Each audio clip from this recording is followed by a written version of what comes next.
Welcome everybody, this is IGTV, and with me is attorney, private detective, and a former IDF officer, Richard Horowitz. Good morning, Richard. How are you? Okay, Joe. How you doing? Not bad at all. Let me just turn the house music down just a little bit here. Okay, so Richard, you know, we've been reviewing a number of things last week, and this is on the National Intelligence Estimate and SWIFT sanctions and things of that nature.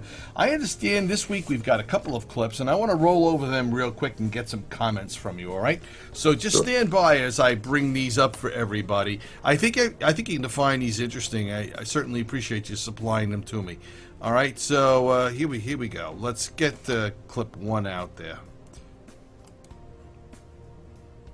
John Mearsheimer. I don't agree that the IAEA report says that they are developing nuclear weapons. And I think with the How do you read that report? I think that the IAEA and the U.S. intelligence community has made it clear that there is no hard evidence that Iran is developing nuclear weapons.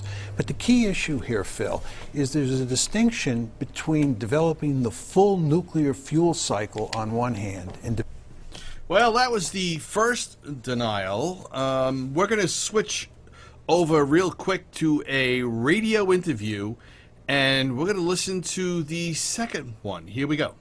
No evidence that Iran is building nuclear weapons. They are enriching uranium, but they will not accept U.S. and Western dictates on this issue because for them that is part of America's larger hegemonic agenda towards them. All right, we got to. Okay, so Richard, what I've just laid out for everybody are the two clips that you sent me over the weekend, right? And the first one was Professor John Mearsheimer from the speaking about the U.S. intelligence community, and the second one was Flynt Leverett, the former CIA and NSC official. Why don't you give me some comments and some background on that? They both used the phrase that there is no hard evidence to show that Iran is developing nuclear weapons. Now, the phrase hard evidence is very interesting because the analogy I used last week, I announce that I'm going to kill someone. I buy a gun, I buy bullets, I circle his home on a street map, and then I say in my defense, there is no hard evidence that I actually had the intention of doing it. Now, to some people that may make sense. Now, Flynt Leverett makes that statement. He doesn't go into any detail. He just says there's no hard evidence, moves on, and says nothing more about it. Professor Mearsheimer makes the distinction between completing the nuclear fuel cycle or not completing the nuclear fuel cycle. His point was that we know that they're trying to complete a nuclear fuel cycle which can be used for peaceful purposes, but there's no hard evidence that they have any intentions otherwise. Now, what they expect to get as hard evidence to go inside the minds of the Iranian decision makers, I don't know.